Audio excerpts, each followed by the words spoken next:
Olá pessoal, boa tarde. Hoje é quarta-feira, dia 8 de fevereiro. O- Ontem eu falei, lembra, que a PGR tinha pedido a quebra do sigilo dos PMs que foram presos ontem. O STF ontem mesmo autorizou. Então, sigilos serão quebrados daqueles 4 oficiais da PM de Brasília. Gente, falar aqui de Eletrobras, as polêmicas que o Lula tem trazido ao debate público pela sociedade e que a gente acaba descobrindo coisas que eu, por exemplo, não sabia.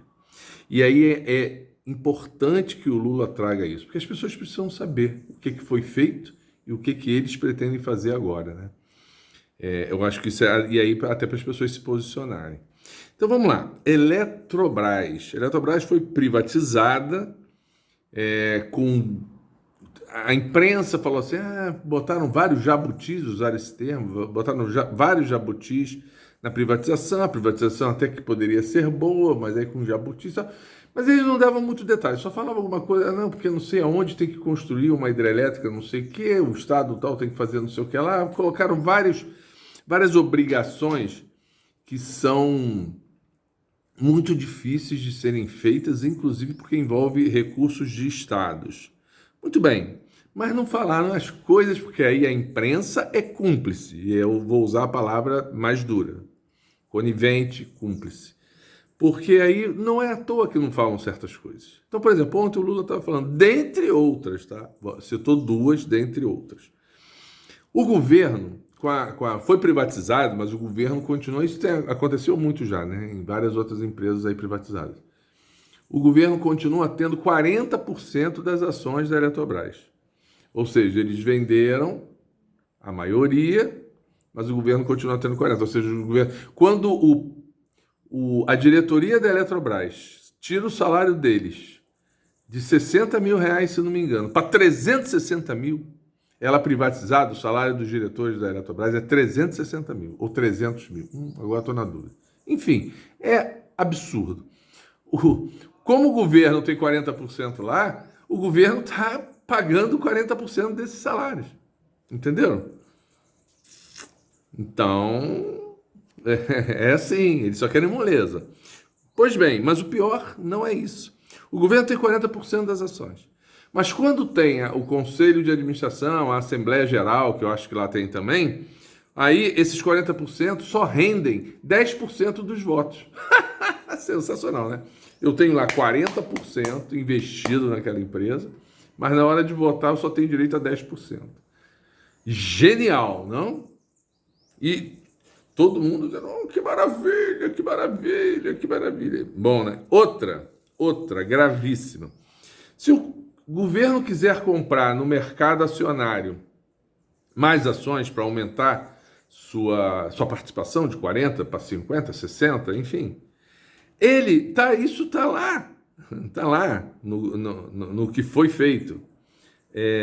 Essas ações que o governo comprar, elas custarão 3 vezes mais o valor do mercado. Ou seja, se a ação estiver sendo vendida a R$ 200, para o governo comprar, seria cobrado a ele R$ 600. Gente, o Lula chamou de banditismo, e é banditismo mesmo. Então, o que vai acontecer? Já tem muita gente: o Lula quer rever a privatização. Por enquanto, ele não falou disso.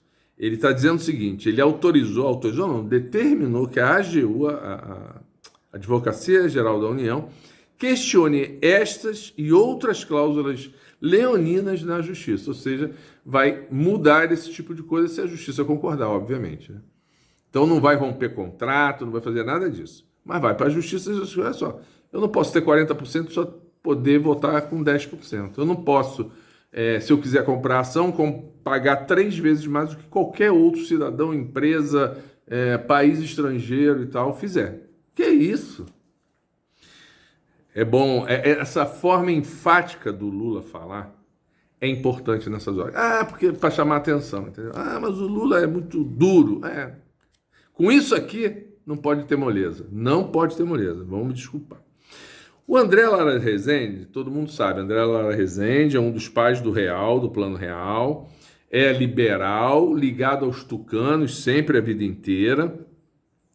Na época da transição, a imprensa toda dizendo, ele se aproximou um pouco ali do governo, naquela coisa de, pô, defesa da democracia e tal, a imprensa toda encheu o saco para que ele, o Armínio Fraga e outros fizessem parte do governo. O Lula tem que chamar esses caras para dar credibilidade ao governo na economia, previsibilidade na economia, etc. e tal.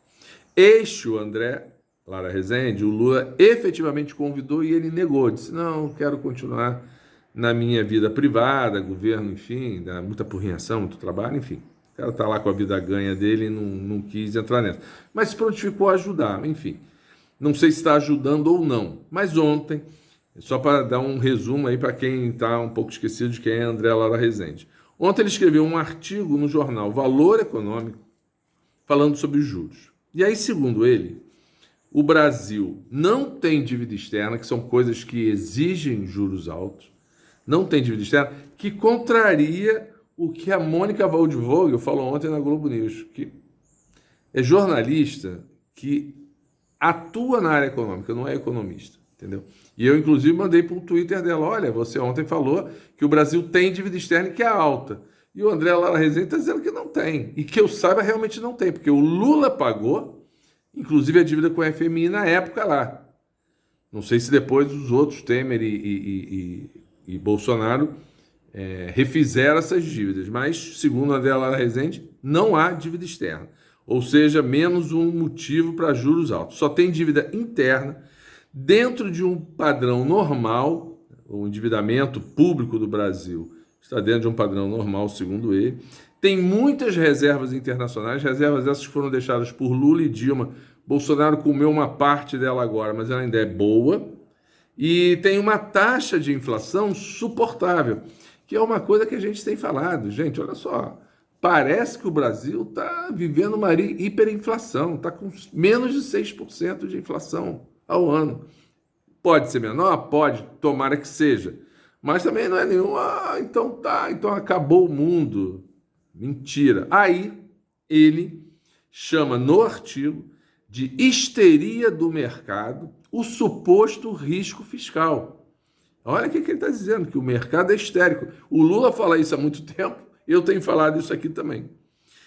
E defende a queda dos juros. Então, ele defende o que o Lula defende.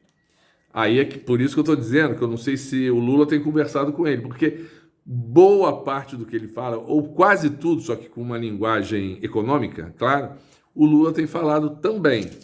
Tem mais. Ele também afirma que o mercado fala em corte de gastos o tempo todo, corte de gastos públicos o tempo todo. E ele chama a atenção que pagar juros altos, que o governo se endivida quando os juros sobem, também é gasto público. Então o mercado é incoerente, porque ele diz assim, tem que cortar gastos públicos, mas aí aumenta o juro aqui, e aí aumenta o gasto público do pagamento dos juros, entenderam? Esse mercado e a imprensa, porque todo mundo aí, né, Globo, todo mundo tem dinheiro no mercado também. Aí, bem, como eu disse antes, é tudo que o Lula tem dito. Inclusive, acho que o Lula está conversando com ele, ou se inspirando nele, ou é porque o Lula sabe das coisas e o cara, na verdade, concorda com o Lula, não sei. Mas uma dessas. A mídia escondeu essas declarações, saiu no Valor Econômico, ninguém repercutiu. A Globo News fala que cita 300 caras, mas não cita o André Lara Rezende. Na CNN é a mesma coisa, nos jornais, Folha, Estadão, Globo, também ninguém está falando nada disso.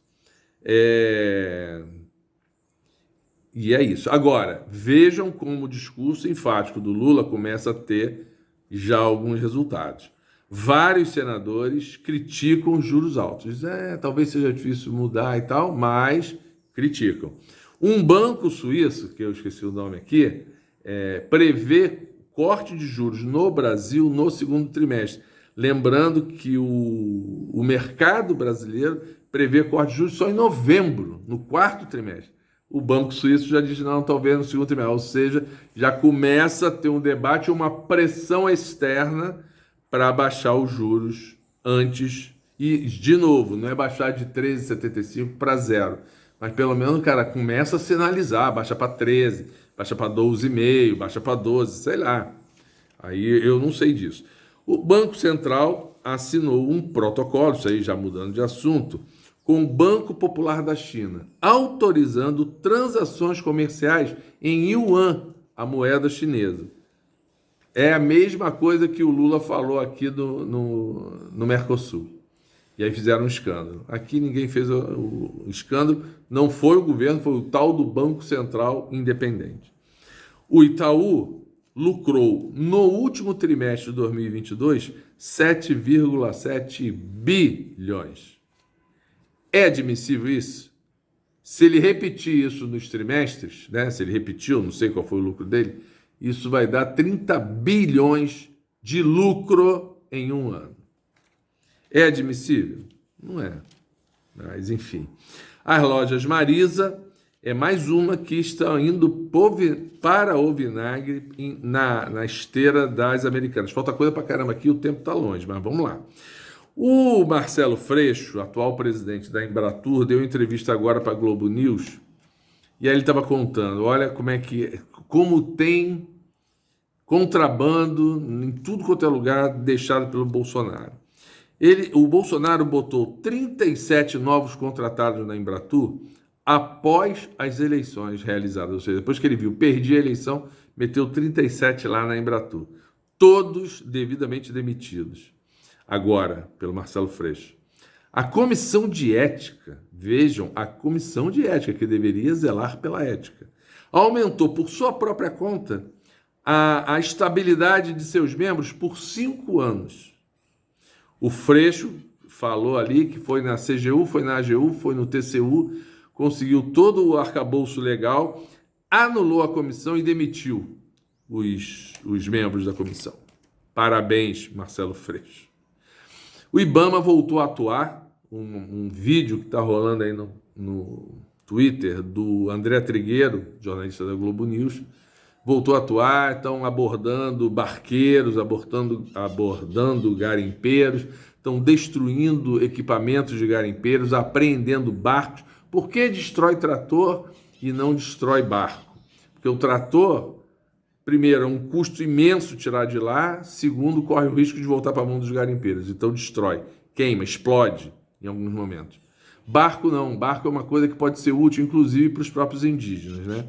E para as comunidades ribeirinhas, essas coisas. Então, estão apreendendo combustível, que é importantíssimo para eles. Agora, gente, aqui muito rapidamente. Ontem o presidente fez importante pronunciamento no Congresso. Acho que pouca gente viu. Então vamos lá. Márcio Adriano, no vídeo, vai informar a todos vocês. O governo vai cobrar mais impostos dos muito ricos, dos bilionários. Vai aumentar impostos sobre os ganhos na Bolsa em 4 vezes. Vai apertar o cerco aos sonegadores. As equipes da Receita Federal serão triplicadas. Vai impedir taxas abusivas dos cartões de crédito, das companhias aéreas, aquelas taxas por bagagem abusivas. Não está dizendo que vai acabar com as taxas. Vai impedir o abuso nas taxas por malas, despacho de bagagens, de marcação de assentos e outras taxas que as companhias aéreas cobram.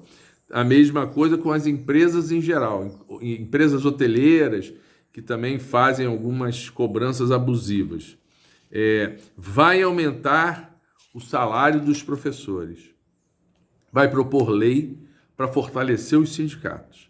Vai propor lei para garantir o aborto. Em resumo, ele vai aumentar impostos nestas formas que eu falei, não é no público geral, vai diminuir o déficit em 2 trilhões e vai aumentar os gastos sociais, ou seja, vai fazer isso tudo sem cortar gastos sociais. Vocês estão pensando que foi o Lula que falou isso? Foi o Biden, ontem, no Congresso dos Estados Unidos. E aí eu não falei antes, que é para não chamar a atenção. Os 2 tri de déficit que serão diminuídos são de dólares, claro. É isso, gente. E aí, olha, Só notícia triste, eu cantei essa pedra, cantei não, era fácil. Na segunda-feira, o terremoto, que naquela segunda-feira estava em 2.000 mortos, algo assim, está em 11.000 mortos e ainda tem mais para acontecer.